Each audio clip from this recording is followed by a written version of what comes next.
So we're here and I'm going to be doing an interview with April on the rewards and the stresses of being an attendant care worker. So this is April. Hi, April. Hi. How long have you worked as an attendant for, and what type of residence did you work in? I worked in a school setting and I worked for about 3 years. Okay. Was it university, college? It was college. College, okay. Talk to me about your work schedule, the times you provided care, and about your school schedule. So my work schedule was about 12-hour shifts, and it was anywhere from a morning shift from 7 to 7, or it was an overnight shift. Oh, okay. And my school schedule was, it changed daily, but mostly afternoons. Okay, so did you ever work split shifts where you provided care in between? Yep. Yeah, there was often times where I would, in between classes, have to help clients to the washroom. Okay. What qualities would a good care worker be, and what would be a negative work ethic in this field?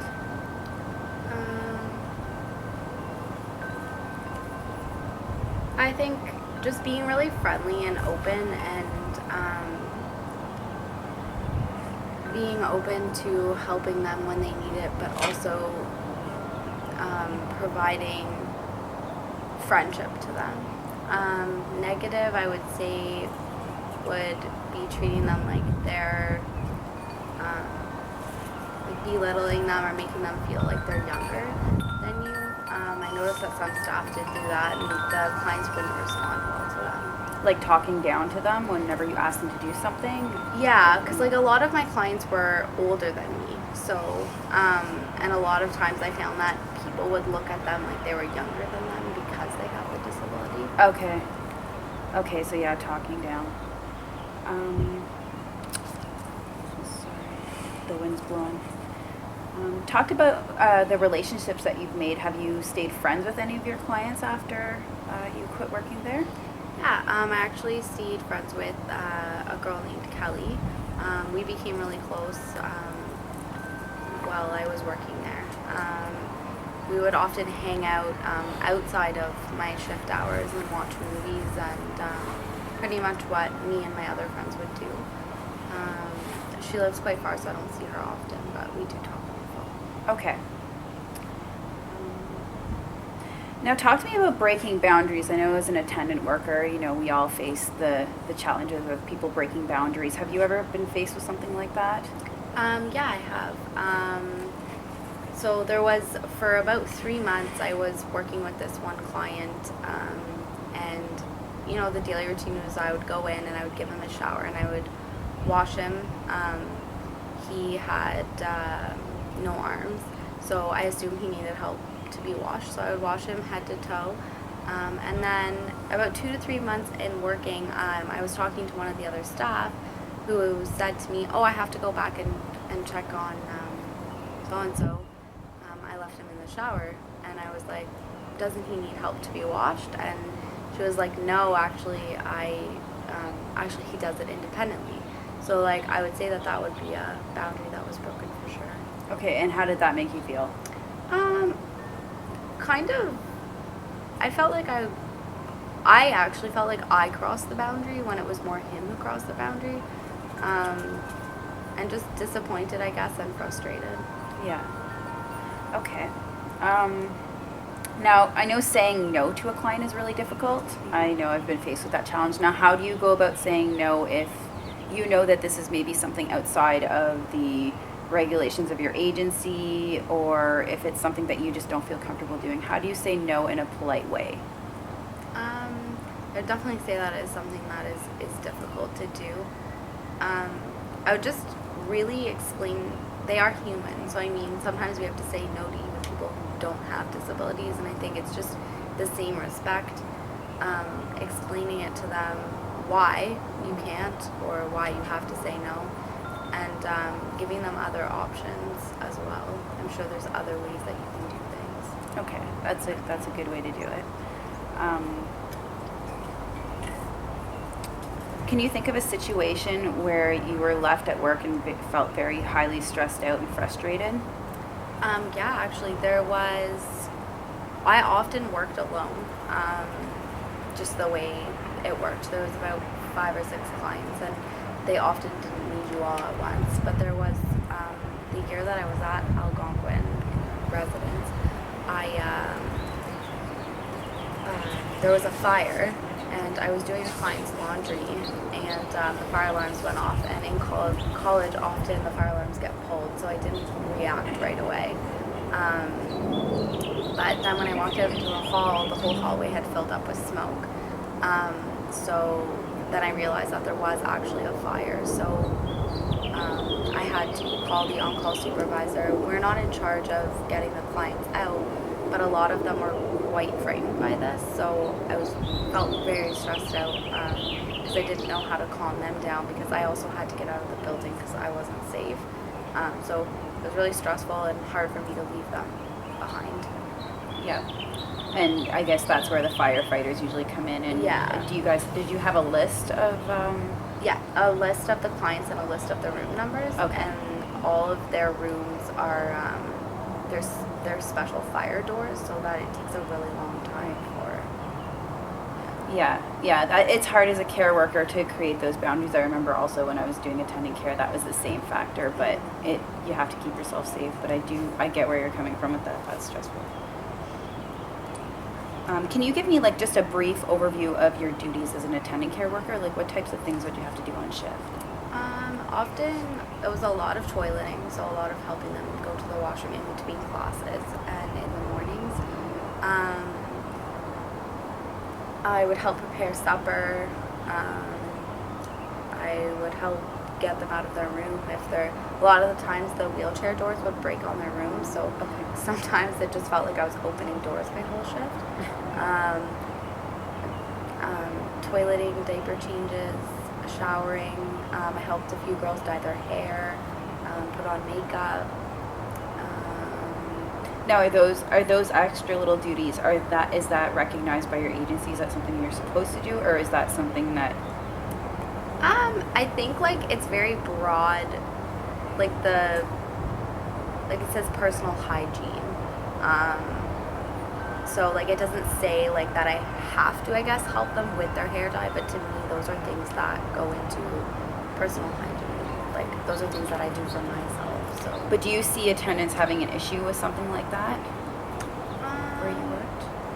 I never noticed, no. But I wasn't super close with the people I worked with either, so we didn't really chat. Okay.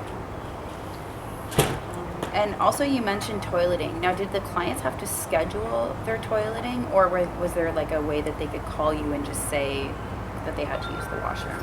A lot of times it was scheduled, but I had an understanding with most of them that they could call the line if I was off. Like if I was off of school, and that I would come and help them, because I found it a little bit ridiculous that you had to schedule some time that you had to leave. It's kind of hard to know when you have to go. Yeah, exactly. And did they, like, say they didn't have a scheduled thing, was there an emergency? If they had an emergency and you're with somebody else, could they say that they had an emergency and you would leave, or how did that work? I think a lot of them had people in their program. Like I know Kelly had a few friends that would help her. Okay. I'm pretty sure that that's what I remember her saying, that she had a couple of friends that would help her go to the washroom while she was at school. But yeah, I'm not really sure, to be honest. Okay. The reason, also an aside, the reason why we are mentioning Kelly's name is we'll be doing a follow-up interview with her. We wanted to do the client/worker relationship, so I just wanted to make that clear because I know confidentiality, we don't use people's names, but did you ever suffer from burnout? Explain to me how burnout happens with a lot of care workers.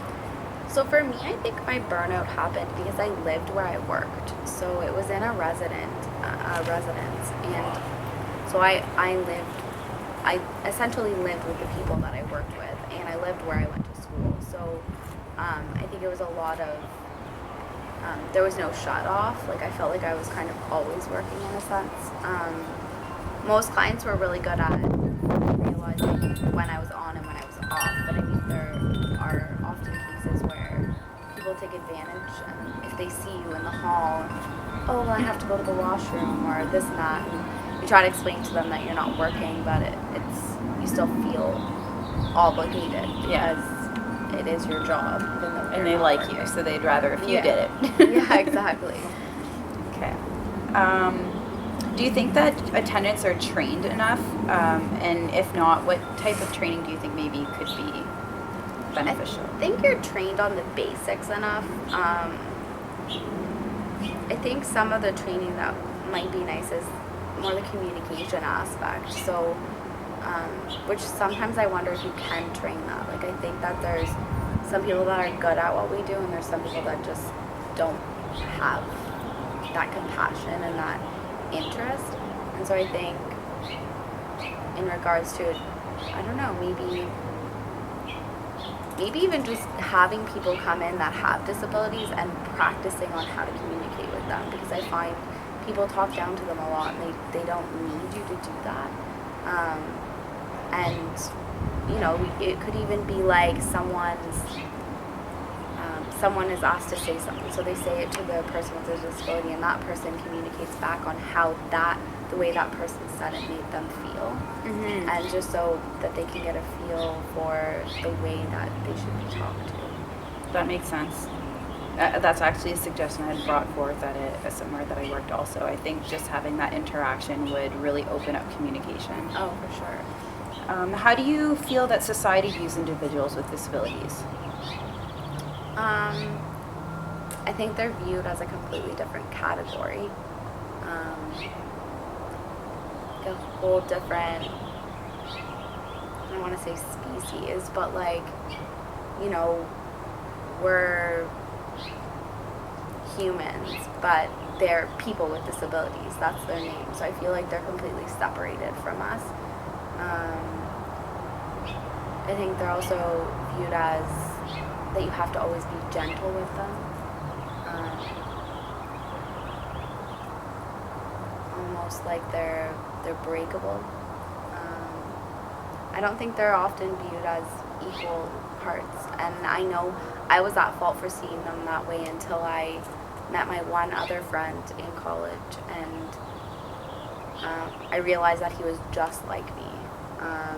He liked to go to bars, he liked to go out with his friends, he liked to watch movies, and I was like, hey, this guy is around the same age as me and he likes to do the same exact things.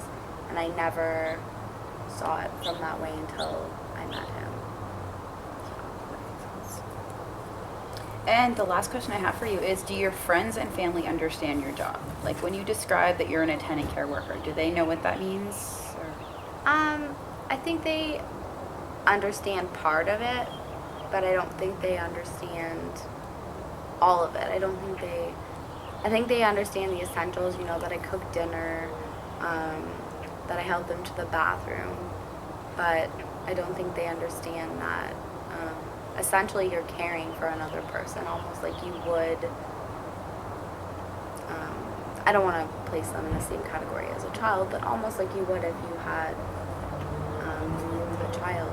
They have needs, and almost like the way you take care of yourself every day, really, if you think about it. You wake up, you shower, you put on your makeup, you go to the bathroom, like you're essentially doing the same things for them.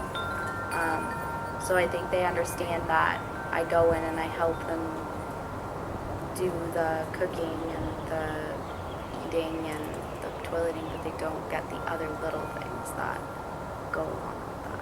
Right. And so I always categorize, you know, attendant care as there's an open-minded attendant care and there's closed-minded attendant care. So I classify open as being open to things that are outside of bathing and showering and eating. And I consider you to be, as I've worked with April before, I consider her to be open-minded. And that's why I thought it was important for her to do this interview, to show that, you know, attendant care goes beyond showering. Mm-hmm.